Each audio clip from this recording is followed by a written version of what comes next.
He watched the podcast back and realized, holy shit, I look like I'm right out of a mental institution here. I look like some possessed, OCD-ridden dude who cannot stop talking about how evil Bryce is and how evil what he said was.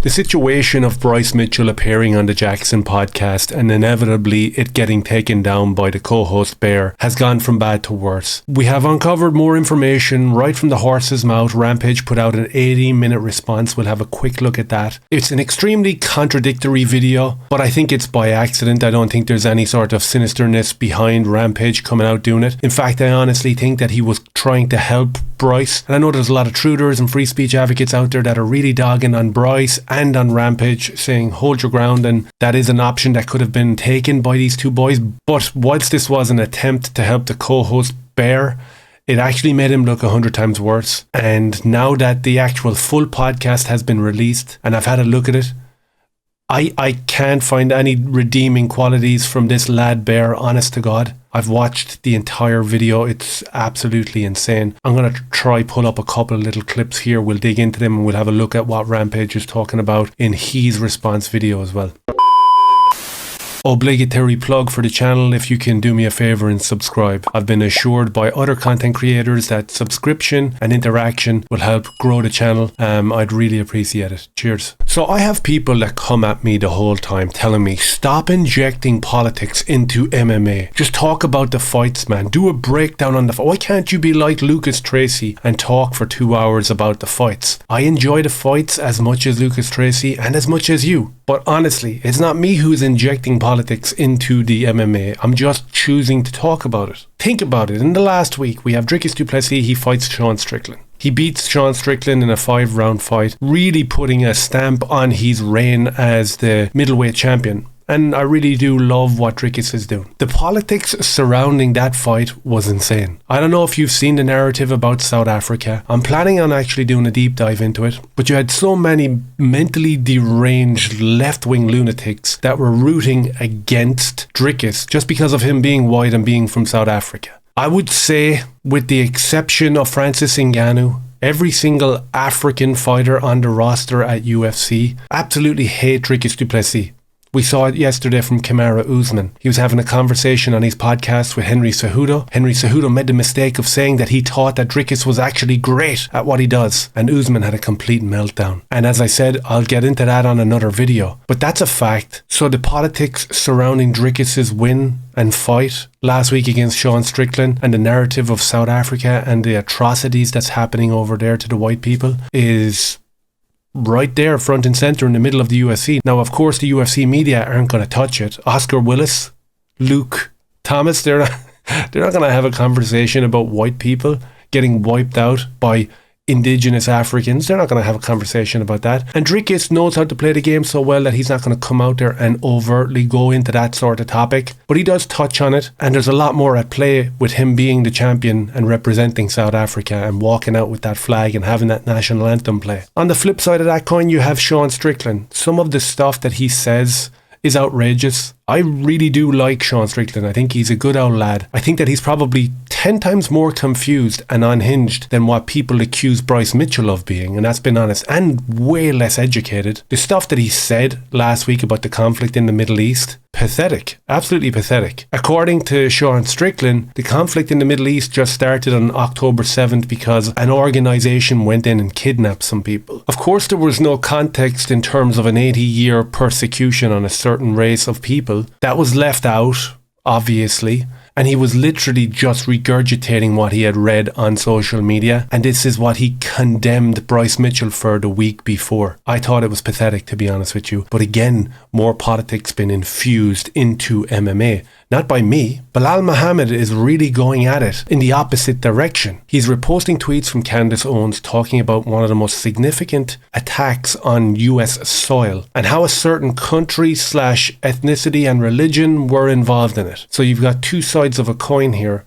all going crazy, talking about politics And right smack bang in the middle of it is a bunch of UFC champions. I'm going to put up this little clip of Rampage responding to why the podcast was taken down. You know, going to bat for his friend Bear. And fair play to him for doing that. That's what friends do. And he is really trying to stick by his friend. Unfortunately, after watching the entire podcast this morning, I literally cannot find any redeeming quality in this person going off of how he approached this podcast. I mean, it was so crazy. I'm trying to rationalize what the purpose was of it. Was it virtue signaling like I mentioned before? Was there a phone call that was made and he was told to go this hard? It was such a bizarre attempt to be the voice of reason. So the first 15 minutes of the podcast consisted of what we saw on social media, where this Bear guy told Bryce that he wasn't allowed to have a voice on the podcast. He wasn't allowed to respond. He wasn't allowed to do anything really. But as the podcast continued, and I'll pull up a few little clips only, but as it continued, Rampage wanted to kind of drag it back into a real conversation and a real podcast and talk about religion and talk about Bryce's life. But at every point where there was an opportunity to interrupt Rampage, and I mean continuously interrupt, putting up the hand, blocking out Rampage over and over again, to continuously go back to berating Bryce for what he said about a certain race and what he said about a certain person. And as I said, the rationale behind it is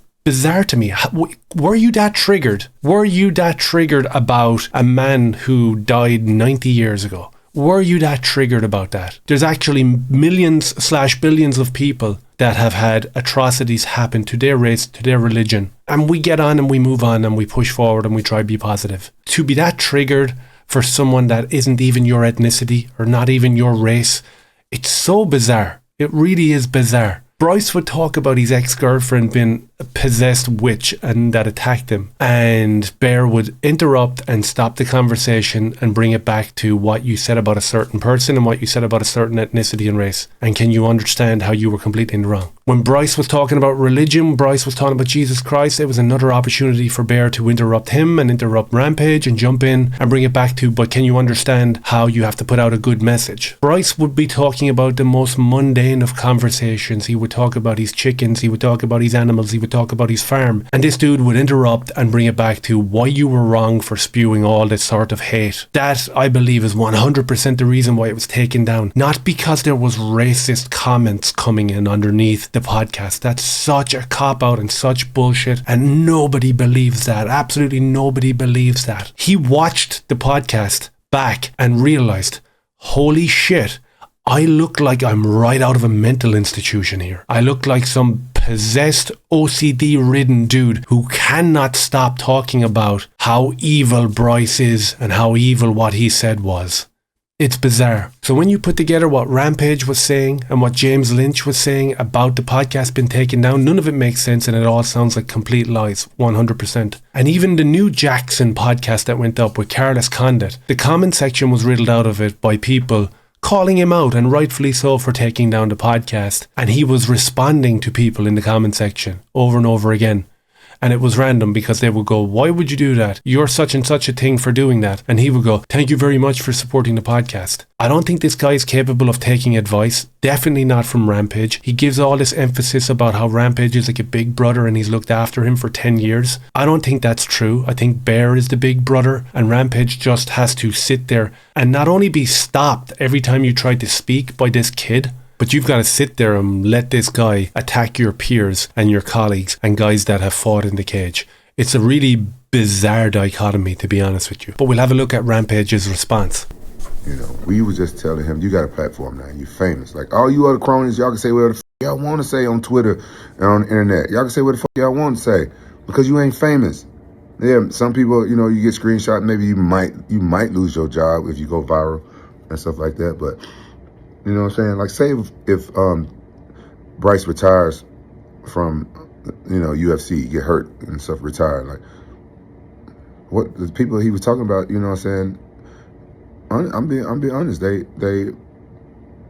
most of the time you're gonna be working for them or some shit like that. It's best to keep your fucking mouth shut. You don't gotta tell everybody all your opinions. I have opinions about a whole lot of shit, like what the flat earth shit. Some of y'all don't believe in that shit. So fucking what? So fucking what? I choose to believe in the earth that the way God described it in the Bible. So if you don't believe that, I don't give a I'm not trying to cram it down your throat. And that's why I was telling Bryce, like, yeah, some of the shit you believe, just teach it to your kids, and you don't got to put the shit out there. So you don't get cancer and stuff like that, so you can go and continue to make a living. What if Bryce want to go and do movies afterwards? What if Bryce want to do movies? What if Bryce want to go and do movies after his fighting career? You know, what if Bryce want to make country songs about raising chickens? You know, this motherfucker raised chickens. What if you want to make a song about that? You know, what if you want to do other shit? Yeah, see, y'all don't think about that. All y'all just think about, and y'all jump to conclusions like sold out and shit like that, and y'all don't look at the bigger picture. And it just shows me like how immature and unsmart you guys are. Can you imagine the response when Bear saw this go out on Twitter the other night? He was literally at home, seething and crying, absolutely distraught, because all the preparation and spin that he was putting on why he took it down went out the window, and Rampage totally exposed everything, really, didn't he? If Bryce retires tomorrow and he wants to do music, if he wants to do movies, if he wants to do business, he's going to be working for them, right? Okay. Who's he going to be working for, Rampage? We know, listen, we're not going to get into that. But he knows. I'm sure that every other cock in the UFC know. And if they don't, they're actually mentally ill. You can't not see stuff. So Rampage sees it. So we're in this bizarre, grey, nuanced area where I can't even actually put it into words what is actually going on here. Rampage is trying to justify why the podcast got taken down badly, because that's not why it got taken down. It got taken down for the reason that you kind of left slip in this response video, whereas Bear condemns that train of thought. He condemns that sort of speech. So you're kind of pitted against your own buddy there. I'd love to have heard the conversation after Rampage's response. And you have MMA outlets that are over on Twitter, you know, like content harvesting guys that put out shit all day long. They're putting it out. They're quoting exactly what he said. And I don't know if they're in the know like Rampage is and pretty much everyone else is, but are just frightened to talk about stuff. Or I don't know whether they're totally oblivious and they're just putting out the clip with quotes like about, you can't work in the film industry, you can't work in the music industry, you can't work in the business industry if you upset the people that Bryce was talking about. Such a weird world of politics being infused into MMA. And of course I'll probably get blamed for like putting politics into MMA. When you talk about the fights, it's like, okay, the internet is filled with this stuff. These are the topics that are getting driven into the trending sections. Someone's got to talk about them. We'll have a little look. I won't go through the whole thing. We'll have a little look here at Bear having a meltdown, interrupting Rampage and Bryce, and continuously bringing it back to the topic of them, I guess, and how you shouldn't talk out against them. I don't know. And from that, I would hope that you would know that the most important thing then is bringing people together. And yes, at the same time, your job is not to pass judgment. Right. And to any circumstance or any community. Right. And, right. And any circumstance or any community. Okay. And don't pass judgment. Leave that to me, and I'll do it for 60 minutes straight. And then I'll take it down when people call out how mentally ill that is. But do not pass judgment. Leave that to us, the arbiters of truth, the gatekeepers, the guys who don't talk about them, who don't talk about people or communities. Leave that to us. We'll decide what truth is. Didn't Jesus heal the people who threw stones at him? Didn't Jesus forgive the people who crucified him? Absolutely.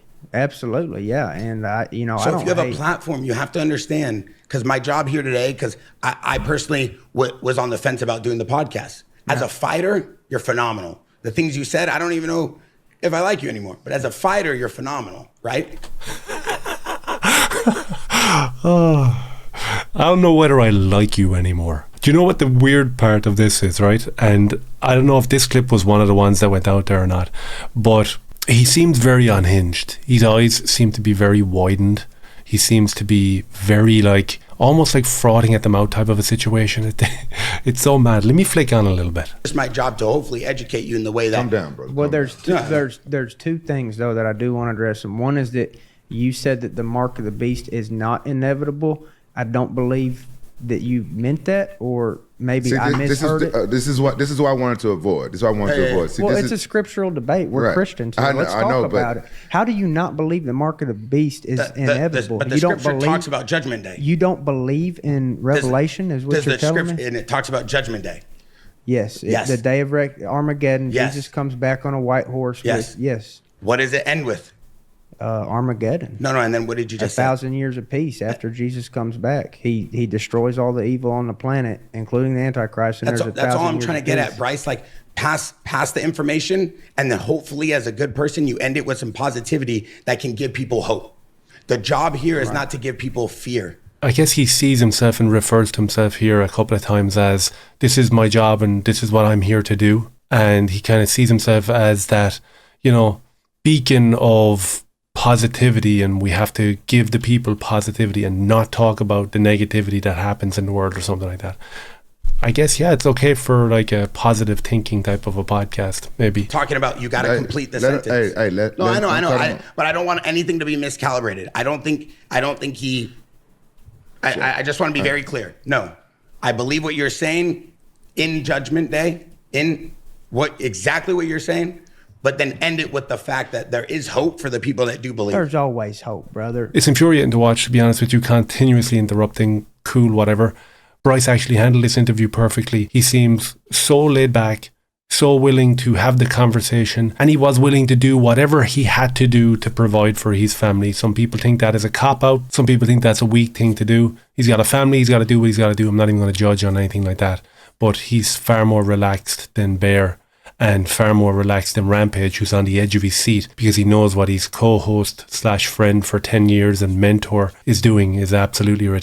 So this is like 42 minutes into the podcast, and they're just having a general conversation about religion, spirituality. It's positive, and Bear interrupts again. I don't want. That's my own opinion. I mean, he a lot of the messaging too, and anybody could disagree or agree. It's a good conversation. Is God explaining to people that you should fear not the rules, but you should fear the ability to not live in his light, not live in the way he wanted us to live. That in the world, and what you said and what's going on and what Rampage is saying, and hopefully you don't take what I was saying as, trying to pass judgment on you. I was just trying to make a statement and a point, because I was thinking about it all day. I said, having a guy on a podcast like this that most of the time me and Rampage are joking about girls and having fun and traveling the world, it's hard for us to switch a gear and say, all right, well, we got to be a little bit serious today. Because I think what Rampage keeps getting at is the internet. The internet is like that, is that song, money don't lie, but sometimes people do. Like, the internet can lie. The internet can falsify information. The internet has AI, right? But when you give it idiotic fuel and you give it stupid opinions, in my opinion, or stupid thoughts or stupid comments, it's going to live forever. So I think it's a learning lesson. So the podcast is up there for anyone to go and have a look at. As I said, it's infuriating listening to him interrupt constantly, bringing every single conversation back to how can we make you more apologetic for upsetting a certain group of people. That's pretty much what the podcast was all about. And I think that people could leave this slide under the radar, but this guy needs to be called out. He pretty much got slammed for the way he behaved, and rightly so. Rampage, whilst trying to help him, accidentally destroyed him as well. I think that this guy shouldn't get off the hook for that. If he's going to continuously press a UFC fighter like Bryce Mitchell looking for some sort of apology, so I think that should be reciprocal, and the fans should push back on him and look for the exact same thing. Let me know what you think down below. Maybe hit like, subscribe and share if any of it made sense. I appreciate you. Cheers.